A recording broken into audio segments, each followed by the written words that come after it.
Why are you nerfing big planes? Why are you nerfing big planes? Why are you nerfing big planes? Why are you nerfing big planes? Do I have to say it again? The Titan 250D was added in the last update, as we all know, and quite frankly, it's one of the coolest vehicles we've ever gotten in gtaonline.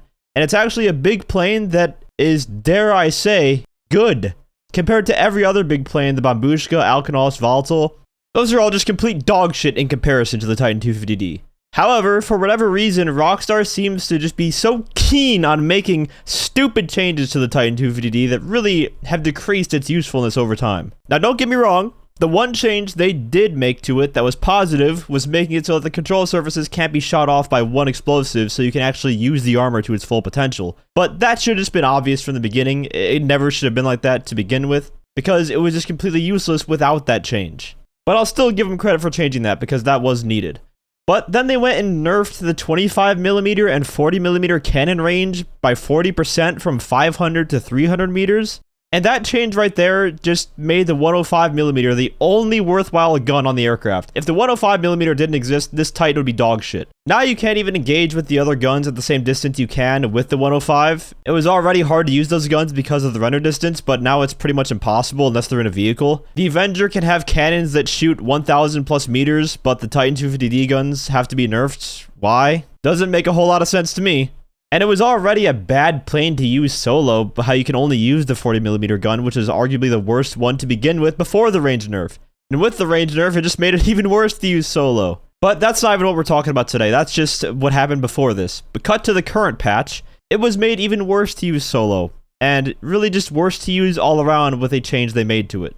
There was a trick you could do with the Titan 250D after all of its engines had died, which isn't that hard to pull off considering the engine cancer mechanic. Just a few explosive rounds or rockets, and after a minute or two, the engines will completely die on you. A completely awful feature that I hope never sees the light of day in GTA 6. But one trick you could do to kind of mitigate that, to keep the aircraft afloat, was to go into Autopilot. And even if the engines were cut out completely, the Titan would still push ahead straight forward without losing any altitude. Which was really good for getting back to base for a repair or just using the last bit of armor it had to escape or get out of a sticky situation. And obviously this was a huge help solo considering you have to go into Autopilot in order to use the only gun you can.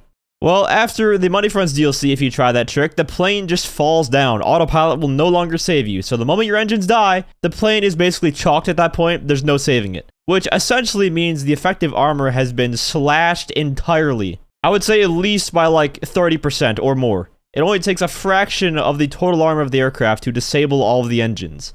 And even less to make it so the engines will disable over time automatically. I get that it wasn't realistic for the Titan to just keep going straight with no engines defying physics. But you can easily make the realism argument for just about anything in gtaonline. The game is not realistic. We heal up health after getting shot by eating snacks, for crying out loud. And is it realistic we can shunt hop and fly with the arena war vehicles? No, it's probably an unintended feature actually. But is it fun? Hell yes, it's fun. And it's probably one of the only reasons I would ever recommend purchasing an arena war vehicle. And it also isn't hurting anyone, it's only beneficial for the players because it increases their enjoyment, so that's why it's still in the game all these years later.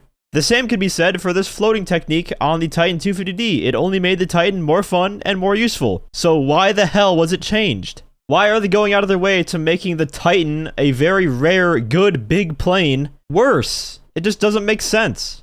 And I'm not so much mad about it getting fixed in general, but more so mad at the fact that this harmless technique was fixed, but not the bulletproof Corvette or the vehicle god mode glitch, which is actually making the game shit to play because there's always some fucking loser riding around in an explosive-proof, bulletproof Corvette, or the vehicle kit glitch. Why does that still work even after the patch? Why was the Titan floating with no engine such a big issue to fix when there are clearly way more important things to worry about? That's what pisses me off. Why do we get one actually good plane with the Titan 250D and then they go and nerf it twice already? I have seen a collective total of 0 people use the Titan effectively in free mode against me. Outside of the people I play with already that use it, that know how to use it correctly, I have never seen randoms fly it, and I've never seen it used against me in combat. But I see God mode players every time I play this game. I see Oppressor Mark II rats that fly it upside down every time I play this game. God forbid someone uses something else aside from those tactics. Fuck. If we're gonna keep this change, at the very least, can we bring back the old range of the other two guns, please? And that's something I know they can change in the background. It doesn't even require a client update. They have the gun stats stored in the tunable files, so They can easily modify that. Anyways, I just had to rant about this issue because it really pissed me off when I tested it in-game the other day after being told about it. If you enjoyed the video or found it helpful, feel free to leave a like as well as subscribe to my channel for more gtaonline content. I also want to give a huge shout out to all of my channel members for your support. If you'd like to become a member for some exclusive perks, you can either use the join button or the link that's down in the description. And as always, thanks for watching and have a great day.